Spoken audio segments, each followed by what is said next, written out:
Oh, there's one from... That's another 50-minute video, but I do like Summoning Salt, and I fucking love Super Mario 64. Let's run it, fuck it.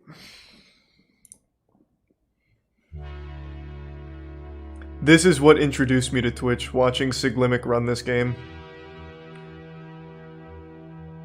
God, it was such a good summer watching him chase down the, I don't think it was the 16-star record. He was going for the... What was it? It was like the hour 40. I think he was trying to breach hour 44 or something back then. Super Mario 64, So I think he was just... star. It's the most pretty sure that popular was it. category and the most popular speed Yeah, game was it of 120? all time. Holding a record in it is one of gaming's toughest Oh, of course I've accomplishments. seen that one, Pluto. That's a classic. Ridiculous glitches and insane movement. Both requirements for a world record. There's the Prime Tria and a Just the Poitep lucky and Tier few 1 have been able to Benadryl. call themselves a record holder. And with the incredible level of competition, it's hard to hold on to it for long. But let's take a look at those gamers and see how they did it. This is the history of the 16-star world record. I get so nostalgic thinking about Super Mario 64 speedruns. Real quick, I want to see, does Siglimic, is he still active on anything at all anymore? Because last I heard from Siglimic was, I believe, back in 2014. Siglimic is one of the OGs. He is responsible for a lot of Twitch's blow up. Because I remember when he got the world record, he streamed it. Like one of the first times he got a really good 120 run. It was streamed on Twitch, and there were articles written about it explaining what Twitch was, and that was big. It was on the front page of R Gaming and everything.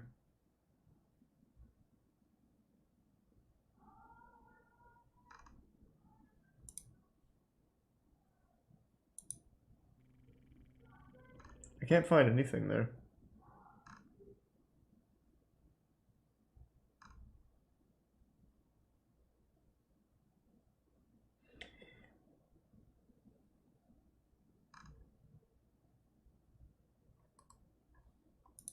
Next to the Bits Blue Man, the Resub Tails Toast, and the Gift Sub Mac.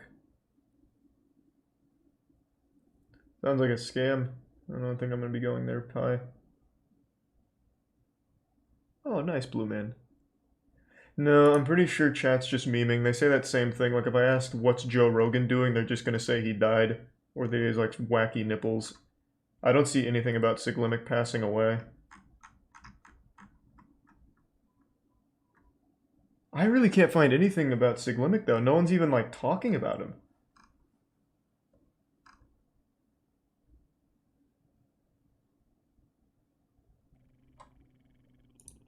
There's a Tier 1 Herder John and Tier 1 John Ob.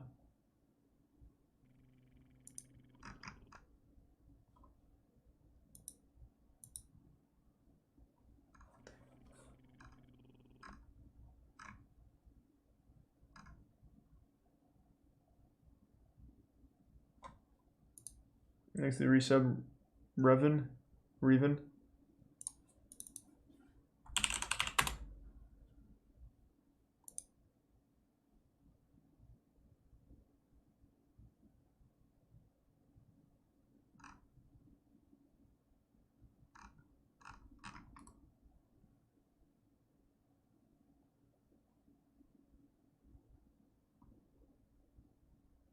Yep, I don't see anything.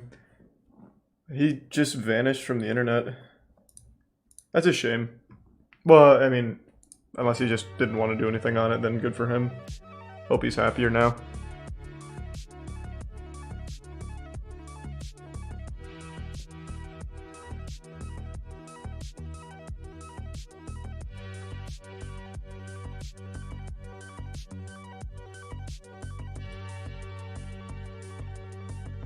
Exit Tier 1 Maya. Super Mario 64 has 120 stars you can collect. There are speedrun categories that involve collecting all of them. However, the developers only required you to collect 70 of them to beat the game. That's how many you needed to make it up the endless staircase and into the final stage. For years, 70 stars was the minimum needed to beat Super Mario 64. But years after the game's release, that number suddenly dropped to 50. I used to try and learn Eventually, this shit. It was so lowered hard. again, this time to I 31. used to resub Flea. And in 2004, And the number Emerald. fell to just 16. Super Mario 64 could now be completed in under half an hour. And in the summer of 2004, the first 16-star speedruns of Mario 64 were performed. There were a handful of records set over the course of a few months, from players like Cyberwrath and Christina Korsak. But the dust settled a bit when a runner named Illudude set a big record. In November 2004, he beat the game with 16 stars in 21 minutes and 56 seconds. Oh, nice, Null. And here's how he did it.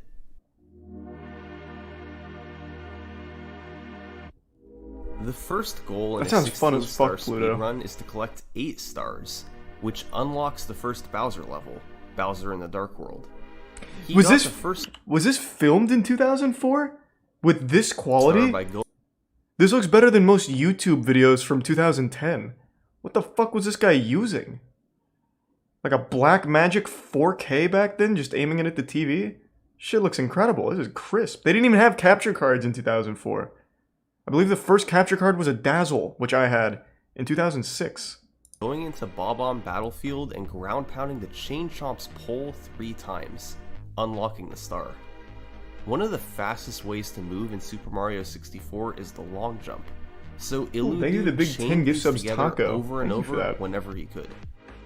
Appreciate it, Taco. Next, he went into Whomp's Fortress to collect 5 more stars. He got the first 2 by going to the top of the stage, defeating Whomp, and then climbing to the top of the fortress. He then quickly got the star on the ledge by side flipping to it, then opened the cannon, used it to blast This seems through the pretty wall, and optimized. shot himself into the star to collect it. A slow process that ate up around half a minute. Finally, he got picked up by the owl to fall into the cage and collect another star. That put his total at 6 pretty good. stars. The remaining 2 came from sliding down Peach's slide to collect both stars, despite a bit of slow movement along the way. Illudude was then able to enter Bowser in the Dark World, where he used long jumps all over to move through the stage. It took 2 throws to hit Bowser with a bomb, but eventually he got the job done. Now that he could go into the basement, Illudude's next goal was to collect 7 more stars to allow Mips the Rabbit. I can't believe this was 17 years The ago. first 2 stars came from shifting Sandland, where he got one from quickly jumping at the top of the pyramid, and the other from slowly waiting on top of a pillar for a bird to arrive. The next 2 came from Lethal Lava Land, where Illudude boiled the big bully and collected 8 red coins. His movement wasn't ideal in any of these sections, as his only real strategy for moving fast was to long jump whenever he could. Finally, the last 3 stars came from collecting the Toad Star, then heading into Hazy Maze Cave, getting the Emergency Exit Star, and the Watch for Rolling Rocks Star. Now, Illudude had 15 stars, which spawned Mips the Rabbit. Normally, you can just grab him for a star, but Illudude was going to use him for a trick discovered by Dom Dunk a few months prior. This was the key to beating the game with 16 stars. I don't know this strat. At least I don't The really first remember step it. is getting Mips through this door. By putting him down right in front of it, then going through the door, you can quickly jump back and stand inside the door.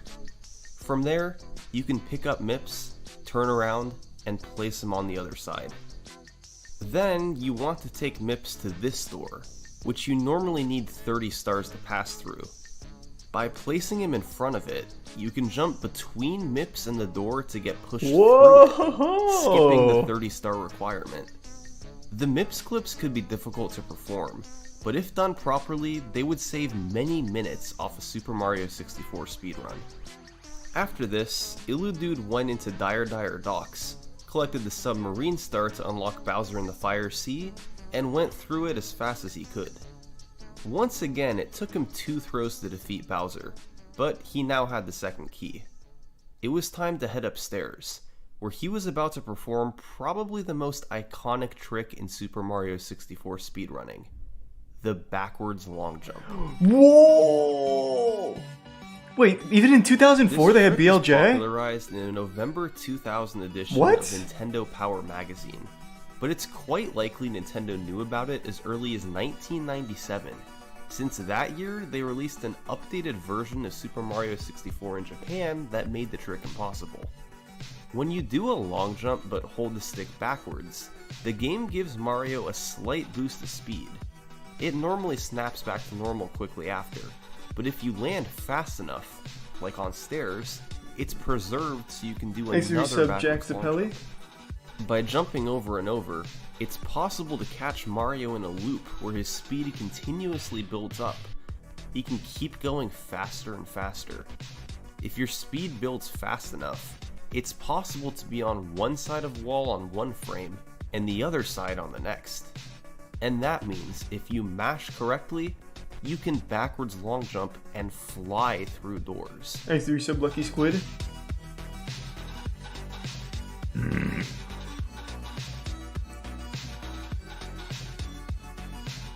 Illudude performed this on both the 50-star door and the Endless Staircase, bypassing the requirements for 50 and 70 stars respectively. Then, it was a matter of making it through Bowser 2004 they had hitting Bowser with BLJ. 3 bombs at the end.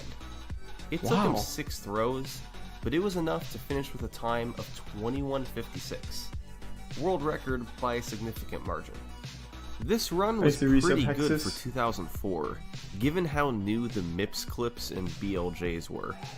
However, as noted before, the movement left much to be desired, and some tricks took several tries. I hope you're doing well. And about 6 months later, a player named Kirby Carter would lower it by about a minute. Thanks for Prime Muse. He definitely did clean up the movement a bit, but was still mostly using long jumps. He didn't miss as many throws on Bowser, and was able to get the BLJs extremely quickly. However, the biggest revolution introduced in this run was the new, more reliable version of the Mips Clips.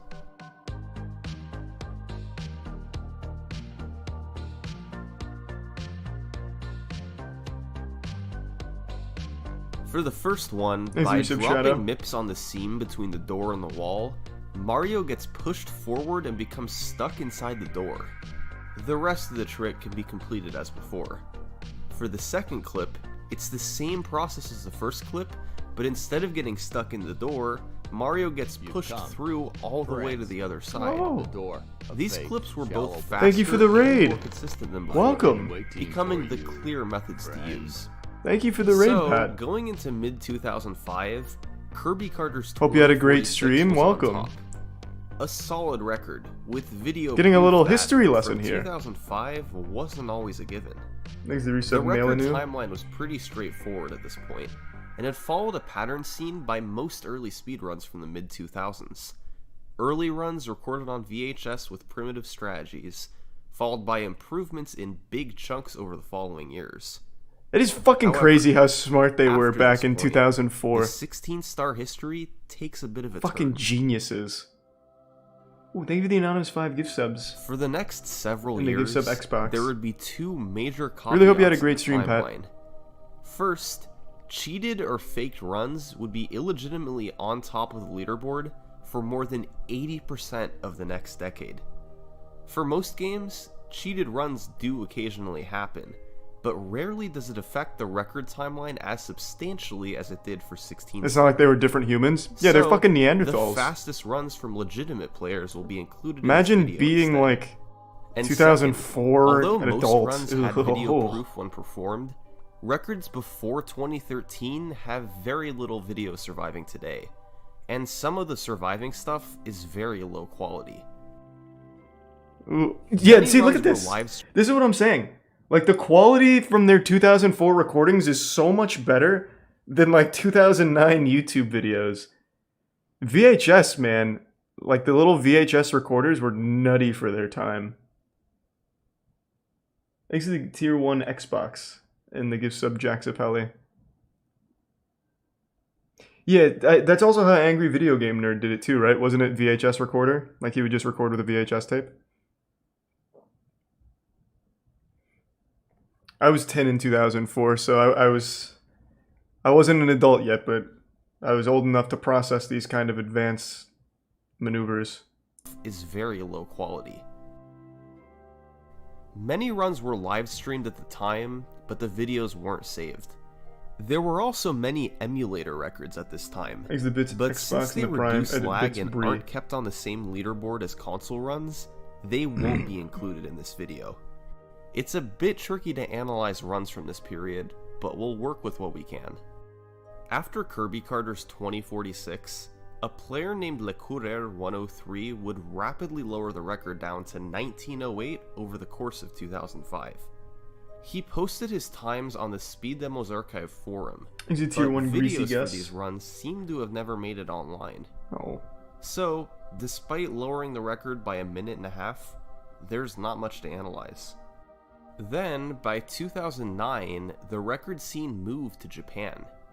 Through August 2009, 4 players set a record: Sho, Shigeru, Cass, and Taka.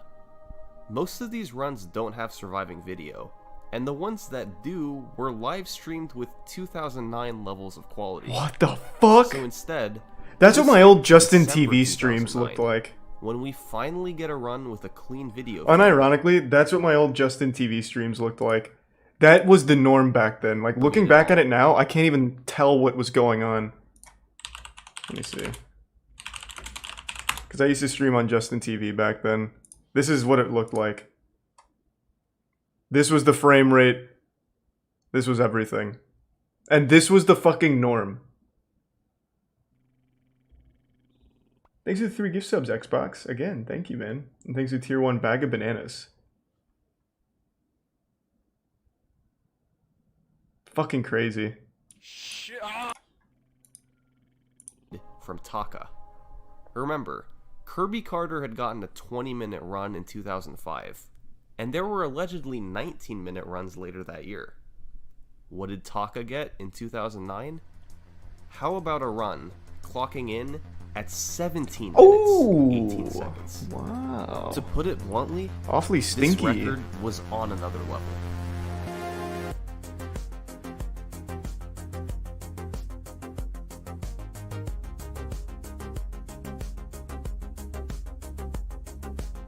The amount of tricks, the level of optimization, everything about Taka's run was miles ahead of runs from years prior. Truth be told, there had been many new strategies slowly implemented in runs over the years, but they tier all 1 came Toxic together Shark in and Taka's record. another 3 gift subs, Xbox. And they started literally you. right when the game begins. Normally, once you reach the middle of the bridge, Lakitu stops you for a cutscene. By jumping on the very edge of the bridge railing, Taka was able to skip the trigger for the cutscene and save about 7 seconds. Once he went inside, however, the run really started to take off. This was thanks in part to a handful of major new tricks. Kirby Carter's run from 2005 was good, but Taka had some tricks up his sleeve that changed everything. Trick number 1. In Bob-omb Battlefield, Taka performed the bomb clip. By activating the bomb and getting pushed by it toward the gate, you can precisely jump before it explodes. Oh, that's and fucking push cool. through the gate I haven't before seen it's that. done. I have never seen that This version of the saves bomb close clip. to 10 seconds over the standard method. Taka then went to Womp's Fortress and performed trick number 2, a legendary one known as Cannonless. Oh yeah, Cannonless is The standard normal now. process for Goddamn. getting the blast away This guy the was a wall star is genius. slow, and involves opening the cannon, jumping in it, shooting at the wall, and landing to collect the star. However, Actually, gives some this Toxic can Shark. all be And of course, skipped Rip. by performing Cannonless, where you just run at the wall in the perfect spot and collect the star without blasting away the wall. It saves around 20 seconds over using the cannon, which is huge, but the issue Exit is tier the 1 precision involved. Bim and You the need Prime to hit Yeaterson the and exact resub right Big spot Mom. in the wall for this to work, so that Mario grabs the ledge the star is on top of, and his hitbox moves up to intersect with the star. Even taking time to set up the trick didn't help very much. The most skilled players struggled to hit the trick more than about 20% of the time. 16-star runs were transformed with Cannonless. You had a couple shots to get it, but if you failed, you'd have to reset. So now, Thanks to resub Wrigley. most runs wouldn't make it past the 2.5 minute mark. Thankfully, Taka hit Cannonless first try, just so he could go and perform trick number 3 immediately after. By triple jumping and wall kicking off the cage perfectly, That's another you could fall in it classic. without having to use the owl. It only saved around 6 seconds, but Owlless became a staple of 16-star runs as well. Another big upgrade for Taka was his movement. Older runs had just used long jumps, but Taka carefully selected his moves to optimize the speed of each section. Diving was used all over for Yeah, this guy's like a literal time while traveler. long jumps still had their place for longer straight sections. This upgraded movement could particularly be seen in Bowser in the Dark World, where Taka varied his movement all over to collect 8 red coins for an additional star. The back half was clean too. Fast Mips Clips and BLJs helped save some additional time. However, the run definitely wasn't without its faults. He had some slip-ups, like here in Lethal Lava Land, and he missed a throw on Bowser at the very end. But thanks to the upgrades in movement, strategies, and overall execution, Taka's run was more than 3 minutes faster than the early records. Super Mario 64 speedruns were about to enter a new era. Gone were the days of infrequent records with suboptimal strategies. Over the next year and a half, the record would be broken nearly a dozen times. Most of the videos for these records didn't survive, but the few we was 2010. show gameplay far ahead How of did they its not time. survive? The two dominant record holders for this era were Taka and Shigeru. They took turns lowering the record into the low 17s, before Shigeru broke the sub-17 barrier with a 16:54. But when Taka took the record back with a 16:52, he had a trick up his sleeve. LBLJ. LBLJ stands for Lobby Backwards Long Jump, and its origins can be traced to an October 2006 video, where Mr. Robert Z jumped up from below and grabbed an exposed ledge. He theorized that you could then possibly do a backwards long jump. And it turns out he was right. A tool-assisted runner named Midjitsu showed it off in a track a month later, and it was eventually adopted by runners. By backwards long jumping into the basement ceiling, which extends upwards, you can land and repeatedly jump to build speed. You then land in a black area outside the front door with a lot of speed still built up. Then, you rotate the camera precisely to steer Mario's speed toward the 8-star door. If done properly, Mario will shoot through it and land next to the entrance for Bowser in the Dark World. This ultimately saves time because many of the 8 stars needed to open the door are slow, like ground pounding Womp 3 times. By ignoring the 8-star requirement, players could now just get the key right away, Tempest and the Prime collect Storm. 3 fast stars in Womp's Fortress, and head straight to the basement. It saved half a minute overall. Armed with LBLJ, Shigeru would continue to grind 16-star in 2010 and 2011. He would pull away from Taka, lowering the record deeper into the 16s, while optimizing his movement and tricks along the way. It was starting to feel inevitable that somebody would break the 16-minute barrier.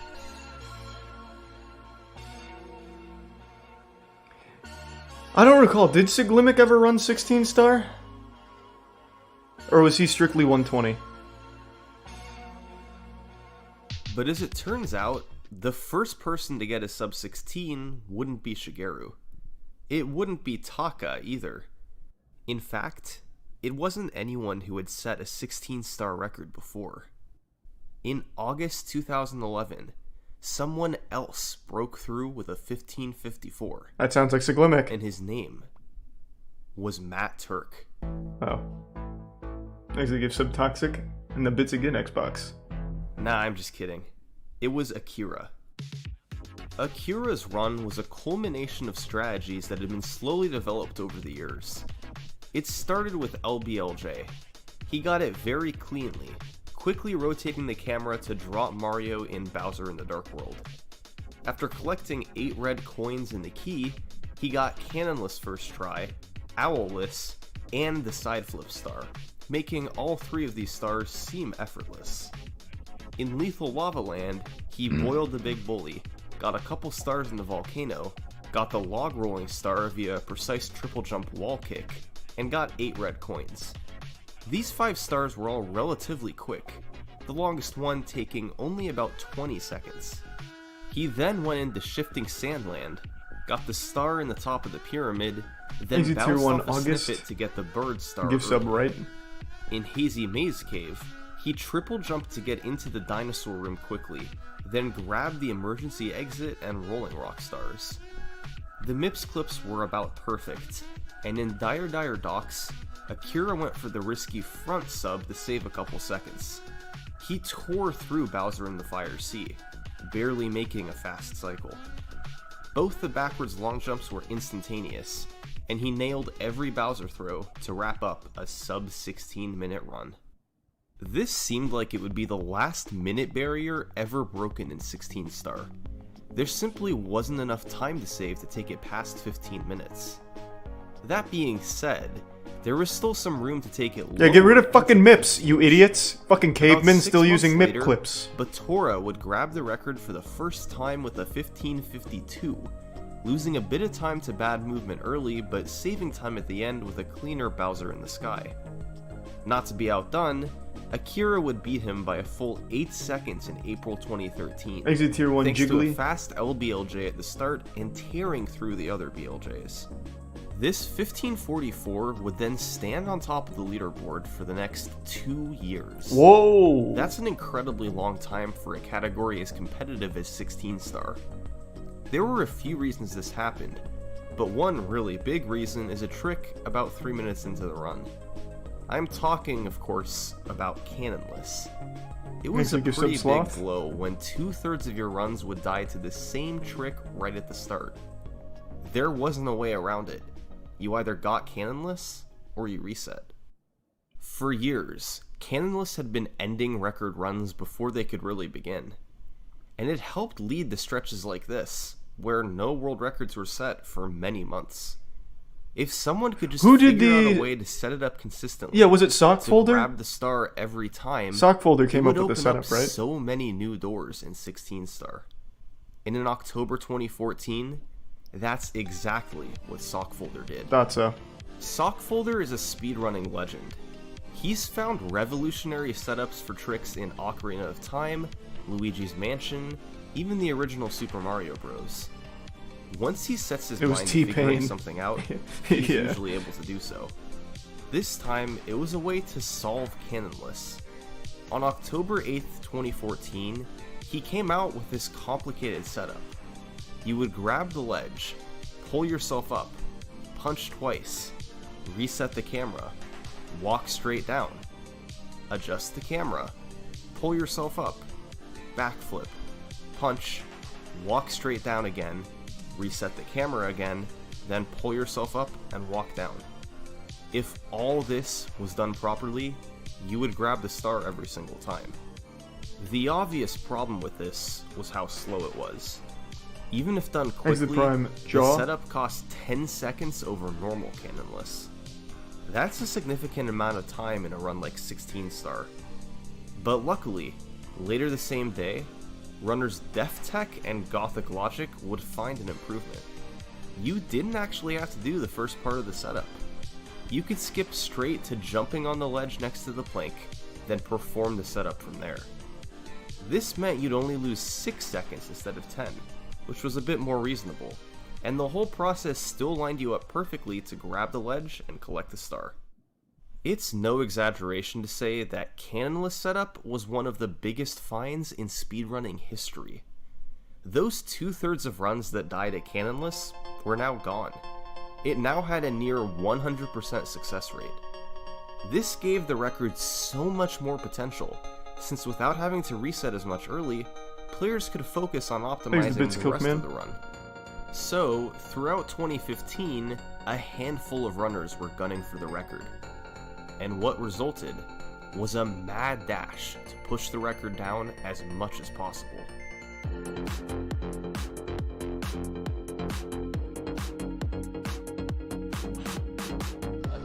Got it!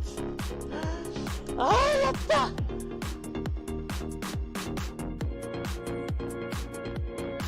I didn't realize how recent a lot of this stuff was. Well, I guess 2015 is 6 years ago now.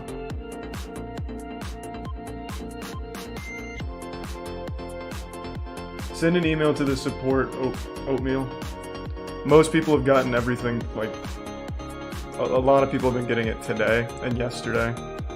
But send an email to the support and they'll just pull it up for you and tell you where. Thanks to Resub Rafferty.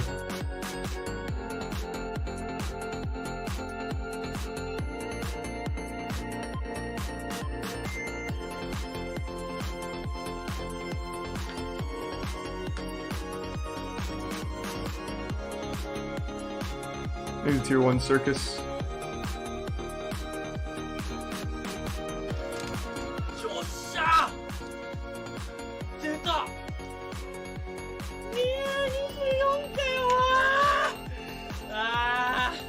By May 2016, Zaya had taken the record all the way to 1524. A run with a really fast LBLJ, nearly every trick hit throughout the stages, and fast BLJs to boot. The only real noticeable slowdowns were a slow start to Pillarless and getting bad boulder luck in Hazy Maze Cave. A very impressive record given how many tricks were now in the run. And incredibly, this record too looks like shit. Stand for Not even sub 15 years. Disgusting. But eventually, a couple of new runners began to get really low times. Their personal bests dropped below 16 minutes, eventually into the 1540 range. And it became evident that both of them were going to make a push for the record. This is Aki and Ouija. In November 2017, Aki got on a run that had potential. A great LBLJ, Pillarless, Cannonless. After getting the second key, he was on pace for a 1525, but could potentially get as low as 1518 if he matched his best last split ever. A record by 6 seconds. It was all going to come down to the BLJs. What happened to Shigeru and Taka? Probably just got tired of it.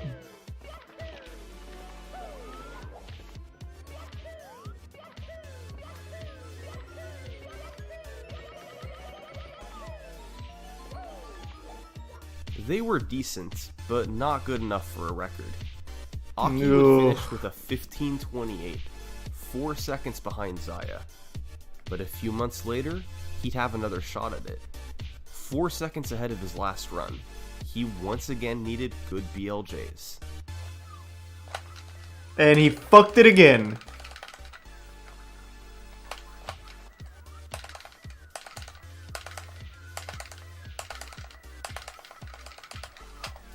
This time, it was good enough. A 1522, beating Zaya by 2 seconds and making Aki the new record holder. Woo!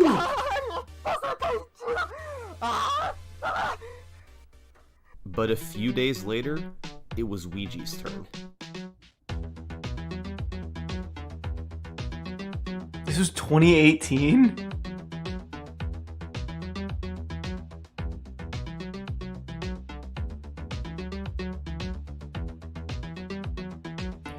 Wait, holy shit.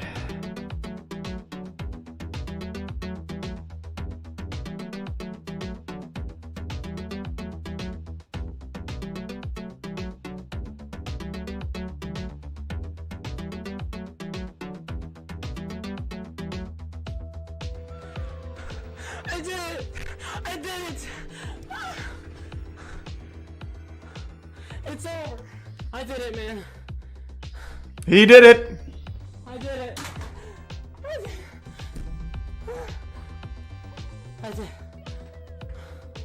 I did it! This was the first ever sub 1520 in 16-star history.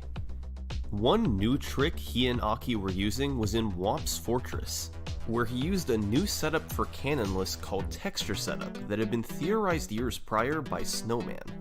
Instead of using Sockfolder's long setup, Ouija just lined up Mario's feet with a texture in the side of the plank and went for it. Okay. It wasn't as consistent as the normal setup, but it Sounds was unreliable. faster and still more consistent than no setup at all. Compromises like this had to be made now that the remaining time saves were disappearing. He gained some time over Aki with a cleaner lethal lava land, but lost some in Bowser in the Fire Sea. His BLJs were excellent, but he had a slight mistake at the end of Bowser in the Sky. Although the run had some downfalls, it was still a record by 5 seconds.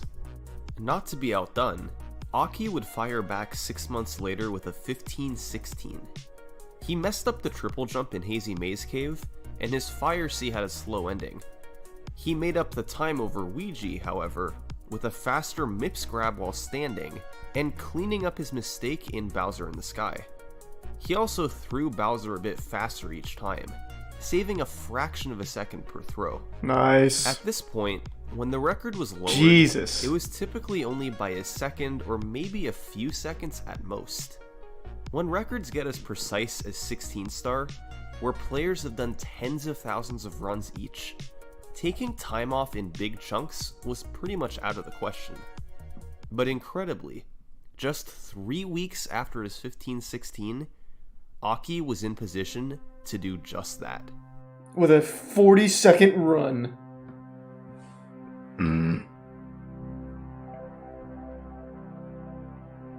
As always, it came down to the BLJs.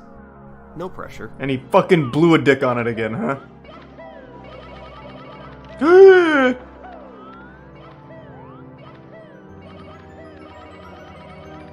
Oh!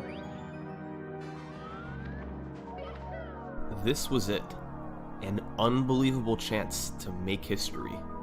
He Just chokes. had to make it through Bowser in the Sky, hit all 3 of the throws, and he'd be golden.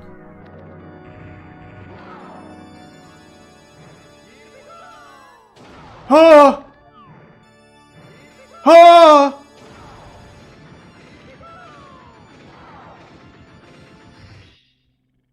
The game crashed. おいマジかよこれマジで俺やったぞやったーこれやべえうわ Damn. これやべえぞ Thanks for the resub. Jamal. A 1508 was the largest cut off the record The resub in sent more it. Oh, I'm than sorry, I didn't even see that, 3.5 Oatmeal. years. Send it again. A near perfect send it run again. from start Trust me. to finish. The mistakes in Hazy Maze Cave and Fire Sea were cleaned up, and his movement overall was optimized for time saves too. As you'd expect, this run stayed at the top of the leaderboard for a long time. 6 months later, it was still in first. Second place was 8 seconds behind.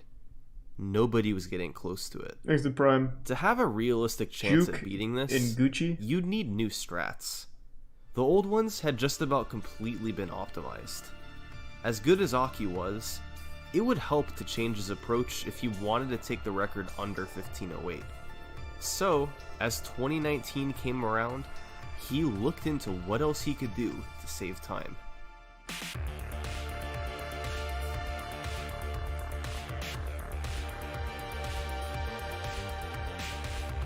First, there was Cannonless. Texture setup was great, but it lost a few seconds over just running at the wall and praying. So, Aki decided that he needed to give up the consistency of the setup and go back to normal Cannonless. Oh my the god. same awful, brutal trick that killed 2/3 of all runs years prior. This was obviously a really tough move, but the run was getting so optimized that it was worth it. Second, Aki went for a faster setup for Pillarless. Developed by Tama, you would do the jump dive on the hill instead of going over the top. This enabled you to get hands-free quicker, and allow the trick to begin sooner than before. With these setups in mind, Aki kept doing attempts. On May 10th, the new time saves helped him be 6 seconds ahead of the record early. He would bleed some of this time in Fire Sea, but good BLJs kept him well ahead. 3 Bowser throws later, Aki had done it again. 5秒切ったぞ世界じゃあ次14いくぞ Just barely missed sub 15. Thanks for the resub check. Incredibly, this record put Aki 12 seconds ahead of anyone else on the leaderboard. And he didn't stop there. He kept doing attempts for a lower record. He even had paces multiple seconds ahead of the 1504, but every time, something would kill it. But in late 2019, Aki would finally get some competition at the top of the leaderboard. And this particular runner certainly had credentials. He was the most feared name in gaming. And 1-star record holder. He was one of the best in the world at optimizing fast movement. And his name was Dowski. Thanks to resub Apothic. Dowski had previously held the 16-star record before, getting a 15:16 the day before Aki got his incredible 15:08. However, this time he wanted something more, a record that would last for a while. Even though his personal best was a few seconds behind Aki, he knew he had the skill to keep up with him. So, Dowski's record attempts began, and on November 17th, he got on a run that fell behind early thanks to missing Cannonless on the first try. However, he more than made up that time with a faster fire C, including a different strategy at the end where he avoided jumping on the edge of the stage. He had a 4-second lead over the record. This actually had sub-15 potential. But as always, the BLJs stood in the way.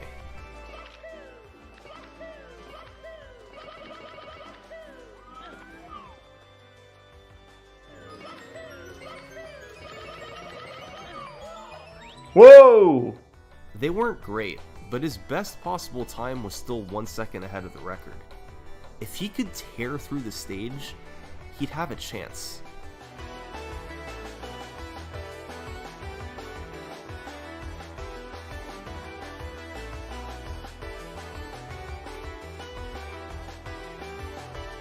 It's looking pretty good. I don't think I got it.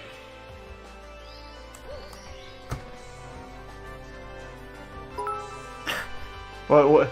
Is it good enough? I already forgot. Turns out, it would be record by just over a tenth of a Nice. second. For the first time in a year, Aki was no longer the record holder. With so many times being set in short succession, 16-star as a category was flourishing. There was really only one problem. At this point, it had been almost 2 years since someone with a funny username had set a record. In recent months there had been Aki and Dowski, but to get a good one, you have to go back to Ouija and his 1517, and even that one's not amazing compared to the likes of 420 Blaze It and Shivering Erotic King Banana. Damn, that guy sounds nuts. Well, in early 2020, I like that guy. Someone wanted to rectify that. He started moving up on the leaderboards, going from 5th to 3rd place. What was it, Gushing right Grannies? The 1504s. And shortly thereafter, he would end up taking the top spot. And the runner's name certainly didn't disappoint. On February 27th, a 15:03 was achieved by Slippery Nip. Whoa! Good man. He gained time early thanks to a faster LBLJ, and managed to match Dowski's speed in making the Tsukishima cycle on the platforms. In Womp's Fortress, he gained time by hitting Cannonless first try, partially thanks to a setup by Salt and Ginger to adjust the camera and clip in the wall more consistently. He maintained this 4-second lead until the second Mips Clip, which took him 2 tries, but gained about a second back on the BLJs. That worked out to a 15:03, just ahead of Dowski and enough to make Slippery Nip the Prime new Jesus. record holder. The community Of was course, beginning to Y2K. approach a barrier. They were now just 4 seconds away from a sub-15-minute run. The last time a minute barrier had been broken was almost 9 years prior, with Akira's 15:54. Now, a run in the 14s was seeming inevitable. But what time saves were left? Thanks to the resub. Well, D looking and at the 15:03 Quesadilla? record, the big potential time saves were the 4 seconds lost due to the Mips Clip, and a few seconds that could be saved on the BLJs. But beyond that, there were still fractions of a second to squeeze out all over. On Thanks to Prime. LBLJ, Tabari. Lethal Lava Land, Bowser in the Sky, all from subtle, faster strategies or improving movement. Those time saves all added up to a run well under 15 minutes.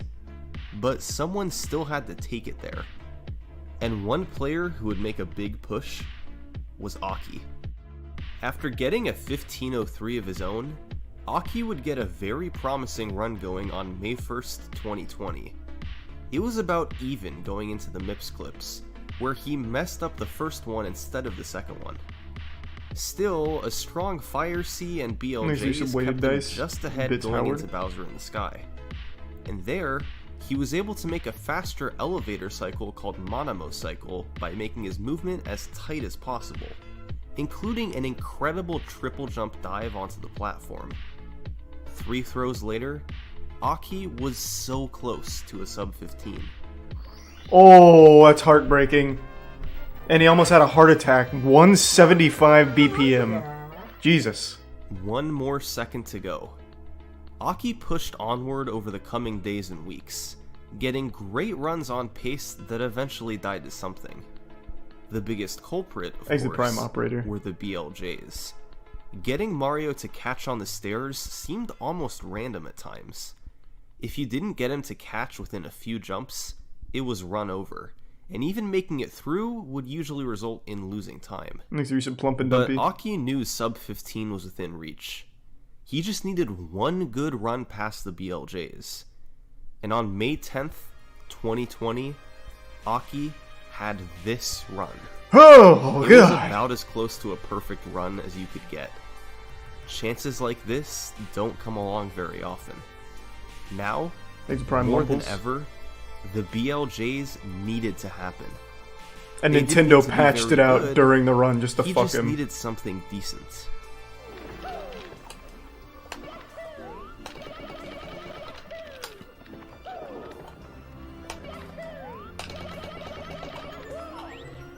Or he could get near perfect BLJs. Wow. This was his chance for the run of a lifetime. Here we go.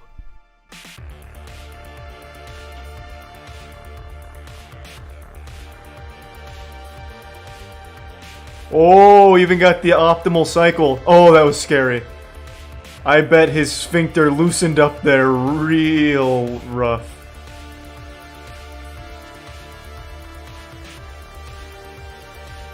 Oh, that's scary. Oh my god.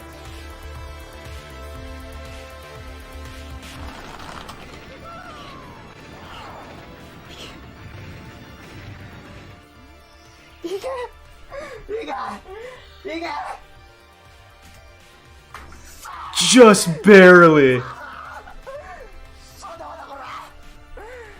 Thanks to some Alex OG in the bits. Davari, Toxic Shark, and CC. By the skin of his teeth, Aki had pulled out a 14:59, the world's first sub 15. Obviously, as good as it was, this run still had some room for improvement. He lost 6 seconds on the last split for mistakes in Bowser in the Sky. But still, that was it for big time losses.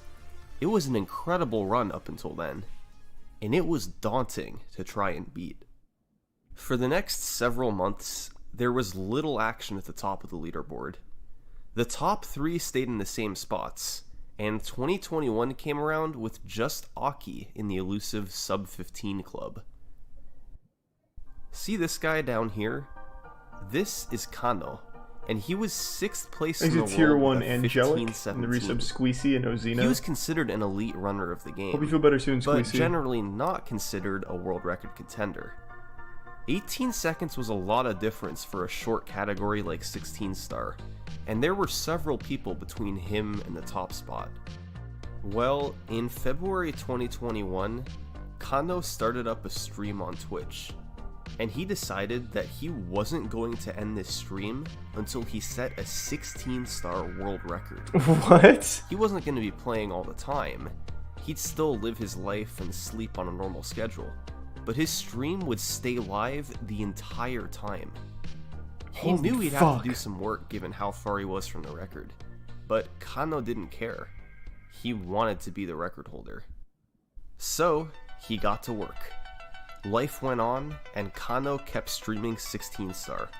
Oh my god! his time was down to 15:13. Thanks to resub Max. By April, it was 15:07. His stream kept going. He was improving his skills and getting close to How many a record subs does he have? Is that his subs down there? 1788? level. By May, he was starting to get He's really a tier 1 close, Trip in the entering Prime the Rat top and 3 Sam. with a 15:03. All the while, the length of the stream climbed higher and higher, going past 1,000 and then past 2,000 hours. Until finally, on June 12th, 2021, Kano had this run. He actually gained some time early thanks to a new strategy in shifting Sandland by CircleMark994, but lost a bit on Mips from slower setups for the clips. He bled a bit more in Subito? Fire from an accidental ground pound, and his BLJs weren't as clean as Aki's, but he knew the time he could save in Bowser in the Sky. After a clean stage, 3 throws separated him from a record. 3,066 hours.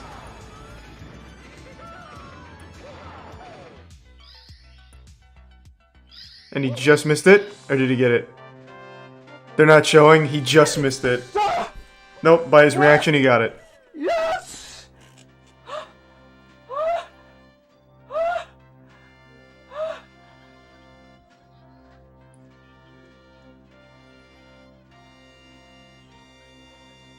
Holy shit. Oh my god!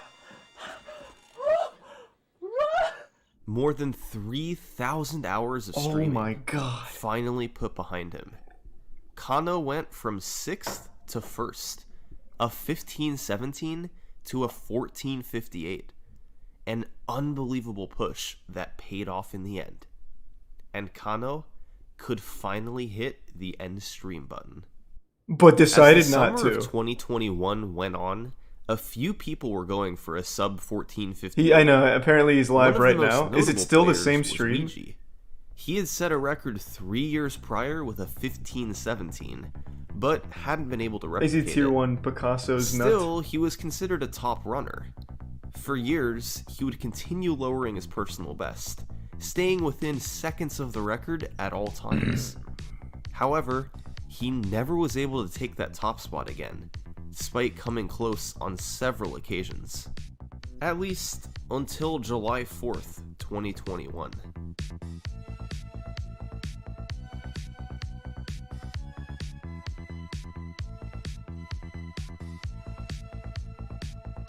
I think it's a bit toxic Shark.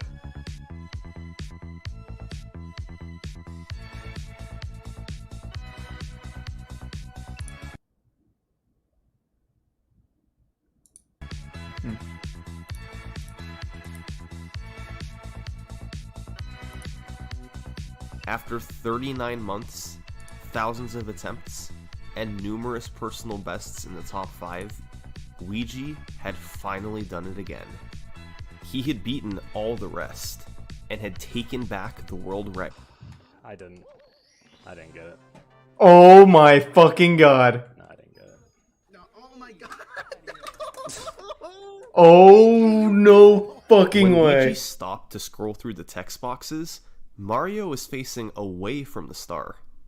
All he had to do was turn around and jump into the star, but he accidentally jumped forward and lost about a second. It cost him the record. To this That day, was heartbreaking. he's still trying to get it back. But that's not the last run to talk about, because in August 2021, No fucking a way. runner would come back to snag one final record. T-Pain. It's his first attempt. He just looked at one run, emulated it, and got world record.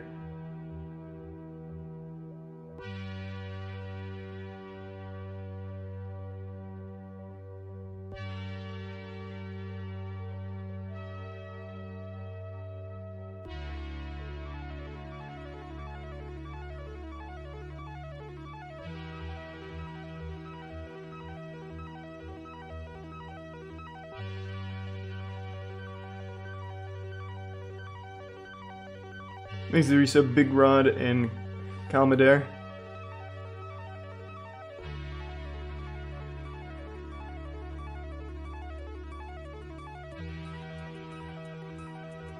So, who was the runner? Well, Slippery it Nip. wasn't I'm Ouija, calling it. It wasn't Aki, Dowski, or Kano. There's only one username it could have been. Oh, we did it. Oh, and the 50 gift subs. Thank you, Sam. Really appreciate it, Sam. Thank you. Alright, cool. Sweet. Appreciate the generosity. Pretty modest If you reaction. enjoyed the video, I'd really appreciate if you subscribe to the channel. Sweet. It really helps me out. And check out the pinned comment for links to people who helped with research Fuck. and the runners in the video. That was so good.